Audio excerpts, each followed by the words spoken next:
As the heat of the day gradually gave way to the coolness of the night, people stopped working, and the creaky wooden house finally began to settle down along with the people's inactivity. At midnight, the mother's arms encircled her 2-year-old son, while her 7-year-old daughter curled up behind her. The three of them drifted into sleep. However, no one heard the soft sound of the back door opening.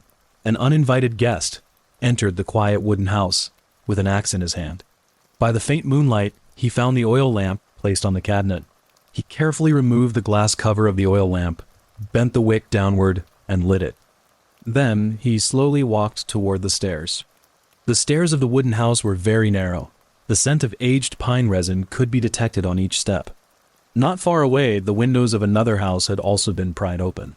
The whole night there were no screams, only the dull thuds of a blunt instrument striking the skull over and over again. When the sun rose again, the windows of both houses were blocked with clothes, and the 6 people living inside never woke up again. The uninvited guest had long fled, taking nothing with him, leaving only his actions in the annals of unresolved criminal history. From September 1911 to June 1912, a mysterious serial killer traversed the American Midwest, leaving a trail of family murders in his wake. The Axeman and Midwest Axeman were already chilling enough. However, those newspapers, in their quest for public attention, dubbed the mysterious attacker Billy the Axeman. In those days, it was common to encounter several workers, cowboys, or vagrants named Billy on almost every street. The most ordinary name was tied to the most extreme violence, like wrapping a rusty axe blade in an old newspaper. The terrifying story of Billy the Axeman began in the Springs.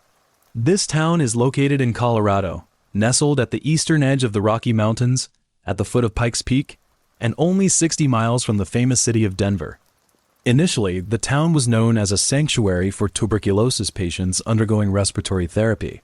Later, the Cripple Creek Gold Rush brought gold and railways into the area, transforming it into a railway hub and a supply base. September 20th, 1911, was an uneasy Wednesday for Springs. In the morning, 2 women knocked on the door of a wooden house near the railroad tracks in Springs. They were employees of a sanatorium. Arthur, a patient at the sanatorium, was worried that something had happened to his family. His wife, Alice, and their 2 daughters hadn't visited him for 2 or 3 days. So he asked 2 employees who were on vacation to go to his house and see what had happened. After using the key given to them by Arthur to open the door, the sight before them sent a chill down their spines. All the windows and mirrors inside the house were tightly covered with clothes, which looked particularly eerie. There was a thin layer of dust on the floor and furniture, indicating that the house hadn't been cleaned for several days. With uneasy hearts, they went upstairs, where they found the remains of Alice and her 2 daughters. When the police arrived at the scene, a crowd of neighbors had already gathered around the wooden house. Before the police could enter Arthur's house, several neighbors reported an unsettling situation. There was a house nearby that looked very similar to Arthur's house, with the windows also covered tightly with clothes. The owner of the house, 24-year-old Wayne, his wife, and their 18-month-old daughter had not been seen for several days. The police immediately went to Wayne's house to investigate, where they confirmed that Wayne's family had also been killed. The 2 cases were so clean that they seemed almost sinister, with the doors and windows intact and the money and valuables untouched. The 6 victims had no enemies, and they had only moved to this town less than a month ago. The attacker's sole motive for the crime appears to have been murder, and the methods used were extremely brutal, with the skulls of all 6 victims being crushed. And the murder weapon was identified as a wooden axe, which had been stored in the backyard of a neighbor's house. Initially, the police cast suspicion on Arthur, as he usually returned home on weekends, and the deaths of the 6 victims also roughly coincided with weekends, making him the sole suspect for a time. However, the sanatorium staff pointed out that Arthur suffered from severe tuberculosis, a disease that left him lacking the physical strength and endurance to carry out such a brutal attack. Moreover, Arthur had never left the sanatorium during the relevant period. 2 weeks passed, just as the 2 cases in Springs were gradually stagnating due to lack of clues. A shocking family murder occurred in Monmouth, 700 or 800 miles away from Springs. On the morning of Sunday, September 30th, the congregation of the local First Presbyterian Church found the church doors still closed. Usually, William, the janitor, would come to open the church early in the morning. So, several members of the congregation decided to go to his house together to check on the situation. When they arrived at William's house, they found that all the windows were covered, which made them feel very strange. Feeling uneasy, they gently knocked on the door, only to find that it was unlocked. So they pushed the door open and walked inside. The mirrors and telephone in the house were covered with clothes, and then they walked into the bedroom where they found the remains of William, his wife, and daughter. After investigating the scene, the police confirmed that William's family had all been killed by blunt force trauma to the head, with injuries concentrated on the head. They immediately launched a search, and a bloodhound tracked the attackers sent to a pond near the railroad tracks, where they found the murder weapon, a blood-stained gas pipe. A small flashlight, engraved with the name Colorado Springs, was also found near the railway tracks. However, even today, there are still some difficulties in communication between different law enforcement jurisdictions, not to mention in those days. The Monmouth police did not conduct an in-depth investigation into the place name, nor did they realize that two similar cases had also occurred in Springs. Since the William family was white and lived in a community of people of color in the area, the police focused their investigation on two individuals who had had conflicts with William. After investigation and trial, one of the men was ultimately sentenced to 19 years in prison. 2 weeks after the William family murders, a woman living in Ellsworth, Kansas, began to worry about her neighbors, the Showman family. She hadn't been able to contact her good friend Pauline for several days. So, on the afternoon of October 16th, she decided to go and check on the situation herself. She walked up to their front door and gently knocked on the unlocked door. Since there was no response from inside the house, she pushed open the door and went in. After entering the house, she noticed that the windows, mirrors, and telephone were all tightly covered with clothes. However, everything in the house was neatly arranged, as if nothing was amiss. But when she walked into the bedroom, the sight before her plunged her into extreme fear and shock. It was a terrifying scene she would never forget. Showman, Pauline, and their 3 children were all found dead in bed, their heads crushed beyond recognition by a blunt object, blood soaking through the entire mattress. Initially, newspapers in 3 different locations reported on these family murders. As the reports went deeper, the media noticed that these cases had a lot of surprising similarities. Whether it was mirrors, windows, or telephones, all reflective items were covered up, the victims' heads were covered with sheets, and they were all brutally killed with blunt objects. Based on these similarities, people began to link these cases together and speculated that they might be the work of a single roaming killer with an insatiable thirst for blood. They referred to the attacker as Billy the Axeman, but because the name was so common and ordinary, there were several people named Billy on almost every street, which caused deep fear and anxiety among the public. Gradually, large, aggressive guard dogs became popular and expensive, and gun sales skyrocketed. Many people would place a loaded handgun by their bedside before going to sleep. However, after 4 family murders, the story of Billy the Axeman seems to have come to a halt. Perhaps it was because, during this period, police did indeed apprehend the serial killer. For instance, following the Showman family murder case, the police arrested 2 suspects. One was Pauline's sister's ex-husband, who had previously threatened the family. The other was named John, who was staying at a local hotel after the murder and left behind a bundle of blood-stained clothes. During prolonged police interrogation, John claimed that the bundle of clothes was something he found near the railway tracks when he got off the train. Perhaps he was simply trying to ease the public's tense nerves so that he could seize the opportunity to strike again. During the lull in the attacks, new incidents quickly dominated the newspaper headlines. For example, in April 1912, the sinking of the Titanic. Over time, the fear caused by the unidentified serial killer gradually subsided. But soon after, in Paula, Kansas, a century-old lakeside town, another shocking family murder case happened. On June 5, 1912, some women began to worry about their neighbors, the Hudsons, who had moved to the small town only a few months earlier. They hadn't seen the couple for 2 days, and because the couple's marriage was in serious trouble, Anna had been unfaithful. They feared that an angry Hudson might kill Anna and flee town. So these women forced their way into the Hudson's house, only to find 2 figures lying on the bed, covered by sheets. Faced with this horrific scene, they did not have the courage to lift the bedsheet. It was not until the helpers they had called arrived at the scene that the deaths of the Hudsons were confirmed. In addition, on the same evening, the Longmire family, who lived only a few minutes away from the Hudsons, also suffered an attack.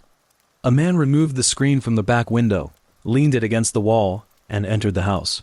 This method of breaking in was identical to that used by Billy the Axeman. Fortunately, Mrs. Longmire, who was highly strung, was awakened by some strange noises and shouted loudly to alert the rest of the family. But this action startled the attacker, causing him to flee the house in a hurry. This was the closest people ever came to the truth. A week later, perhaps the final case in the series of family murders in the Midwest occurred. The location is in Villisca, Iowa, just over 100 miles from Paola. On June 9, 1912, the Moore family, Moore, Sarah, and their 4 children, Herman, Catherine, Boyd, and Paul, had attended Children's Day service at the Presbyterian church in town. At around 9 p.m., 2 other girls, Lena and Ina, who were Catherine's friends, also returned to Moore's home to spend the night. Around 10:30 p.m., the lights in the Moore household went out, and everyone inside fell asleep. Later, the police investigation almost uncovered what happened next. Since the Moore family's back door was unlocked, the attacker hid in a barn near the house ahead of time. At midnight, after confirming that everyone in the house was asleep, he picked up the axe from the backyard and quietly entered the house through the unlocked back door. He first went to the kitchen, lit an oil lamp, removed the protective cover, and bent the wick downward to make the light dim. He then went upstairs. The Moores slept in bedrooms on the second floor, with the 2 adults in one bedroom and the 4 children in another. The attacker first entered Moore and Sarah's bedroom and struck them with an axe, rendering them unconscious or killing them outright. Next, he rushed into the children's bedroom and did the same thing to the 4 children. After that, he went downstairs, found Lena and Ina, and knocked them unconscious with the axe as well. At this point, all the victims may have been dead, but the attackers did not stop. He returned to the bedroom on the second floor and methodically and brutally attacked Moore with an axe until the walls, floor, and even the ceiling of the room were splattered with blood, brain matter, and fragments of skull. After committing the brutal action, he covered the bodies of the 8 victims with bed sheets and rummaged for some coarse cloth and clothing to cover the mirrors, windows, and telephone. Finally, he left the house, carefully locking the back door. The next morning, an elderly woman noticed that there was no movement in the Moore family's house. Moore's 4 children were always noisy and rowdy. Every morning, she could see them running back and forth at the door. However, on this particular morning, the entire house was unusually quiet and lifeless. So the old woman quickly notified Moore's brother, Ross, who was a pharmacist. She hoped Ross could come over to see what had happened. Around 8 o'clock, he hurried to the Moore family's house. He first knocked lightly on the door, then shouted Moore's name loudly, but there was no response from inside the house. Realizing something was wrong, Ross took out his keys and opened the door. He cautiously entered the house to check on the situation. However, not long after, Ross stumbled out of the house. He said, "Something terrible has happened here. It's too terrible." Even if the perpetrator left traces at the crime scene, in those days there was very little awareness of the importance of preserving crime scenes. After the Moore family murder case, over 100 people entered the Moore home, destroying almost all potential evidence. One merchant even took a piece of Moore's skull and displayed it in his shop. The 6 family murders took place in 5 locations: Springs, Monmouth, Ellsworth, Paula, and Villisca. These locations are all connected by railway lines, and almost all of the victims' houses are located near the tracks. Therefore, Billy the Axeman usually traveled between different locations by train and chose his victims at random. From the perspective of criminal psychology, the motives of serial killers usually involve sex or money. However, in the cases committed by Billy the Axeman, there were no signs of sexual assault or evidence of robbery. So, regarding his motive for the crimes, only 2 possibilities remain. The first is a pure urge to kill. The second is some kind of compulsive or fantasy-driven need. This speculation is based on the fact that after each crime, he would cover the mirrors, windows, and telephones inside the house and drape the victims' faces with cloth.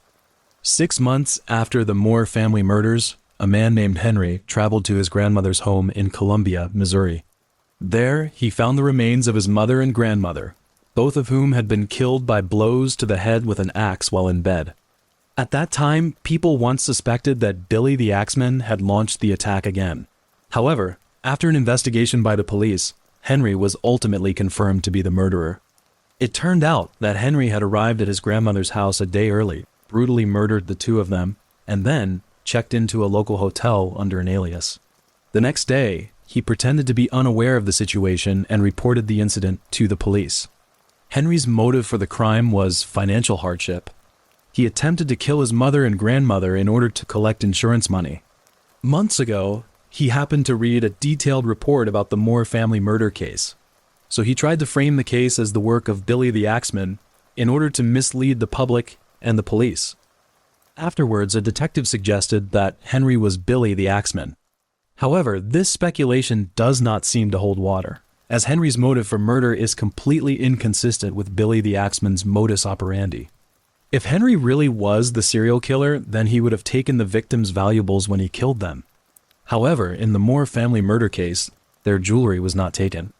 Although Henry was cruel, his goal was always to steal money, not to kill for no reason. In addition, in Villisca, another suspect has been charged with being Billy the Axeman. His name was Kelly. He was a missionary who had served as a pastor at many Methodist churches in North Dakota, Minnesota, Kansas, and Iowa. On the day of the incident, he attended Children's Day service with the Moore family. 5 o'clock the next morning after the incident, he left Villisca alone by train. The reason he was linked to the murder case was that shortly afterwards, an elderly couple claimed that they had heard Kelly mention the Moore family murder case on the train. However, at that time, the murder case had not yet been discovered, making this detail extremely suspicious. After being arrested by the police, Kelly initially confessed to the crime. In his statement, he said, "I killed the child upstairs first, then killed the child downstairs. I knew God wanted me to do this. The idea of complete slaughter came to my mind, so I picked up the axe and went into the house to kill them." However, when the trial began, he suddenly withdrew his previous confession and pointed out that he had confessed to the crime because he had been violently beaten by the police during the interrogation. In addition, it was discovered that the elderly couple's statements were incorrect, as they could not even identify the person they had spoken to at the time. A few years ago, an article not only unveiled a new suspect, but also put forward a surprising theory. It suggested that Billy the Axeman's first crime might have taken place as early as 1898. The suspect was named Paul, a farm worker born in Germany.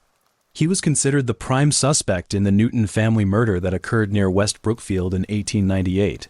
Through an in-depth analysis of the case details, the author believed that Paul's crime pattern was extremely similar to that of Billy the Axeman. Specifically, Billy the Axeman's crimes usually occurred on weekends. The victims were mostly killed in the middle of the night. The weapon used was an axe, and the crime scenes were often near railway lines. These characteristics highly matched the Newton family murder case. However, despite these surprising similarities, these pieces of evidence alone were still not sufficient to conclusively identify Paul as Billy the Axeman. More than a century has passed in the blink of an eye. The Moore's house still stands there. Today, it has become a tourist attraction where visitors can walk inside and even choose to spend the night. However, the true story seems to have been buried forever in the dust of history, beyond reach. Who was Billy the Axeman? Was he sentenced to life imprisonment for a particular case and spent the rest of his life in prison? Or did he quietly return to a normal life, get married, have children, and as time etched wrinkles on his face and turned his hair white, would he occasionally tell others about the secrets hidden in his heart? These questions may remain forever unanswered, but history always has its own peculiarities. Perhaps in one day, just like the case of Jack the Ripper, with the rapid development of modern technology, people may one day uncover the true identity of this attacker. But until then, his story will remain an unsettling enigma, quietly waiting to be solved.